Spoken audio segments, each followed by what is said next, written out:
আজকের মাম্মাম আমার ফেভারিট মিক্স ফ্রাইড রাইস বানাবে।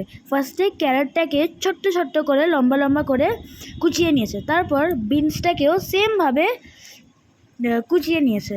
তারপর ওই বাসমতি রাইসটাকে ফুটন্ত জলে দিয়ে ভালো করে ধুয়ে ওটাকে জলটা ঝাড়াতে রেখেছিলাম। তারপরে দেখো আমি প্রথমবার আমি প্রনে হাত দিয়ে আর চিকেনটাকে হাত দিয়ে ম্যারিনেট করব।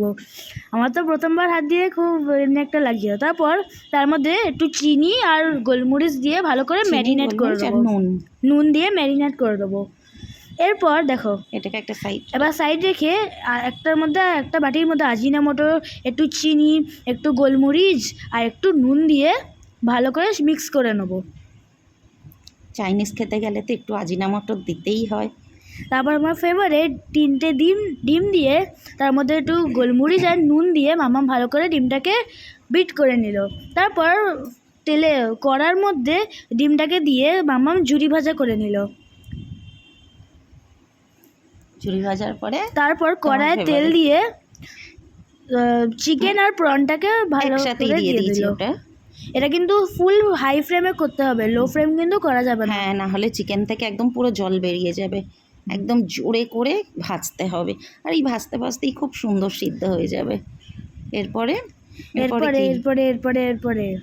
কি বলো? এরপরে কুচি করা বিনস আর ক্যারেটটাকে ওদের উপরে দিয়ে দিতে হবে। ওদের উপরে? কাদের উপরে? চিকেন আর প্রনের উপরে দিয়ে এটাকেও তারপর এটাকেও হাই ফ্লেমে ভালো করে মিক্স করে নিতে হবে। তারপর অল্প বেশি তোমাদের যত ইচ্ছা না পরিমাণ মতো দিয়ে দিও, সয়া সস।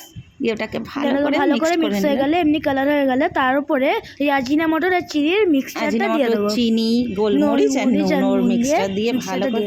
তারপর ওই জল ঝরানো অবশ্যই শুকনো আর ঠান্ডা চালটাকে আর ডিম দিয়ে ওটাকে মিক্স করে দিলে হয়ে গেল রেডি ফ্রাইড রাইস। আর ডিম ভাজা মানে ভাতটা ঠান্ডা করেই দিতে হবে কিন্তু। হয়ে গেলে তারপর একটু স্প্রিং অনিয়ন আর এই যে আমাদের মিক্স ফ্রাইড রাইস রেডি।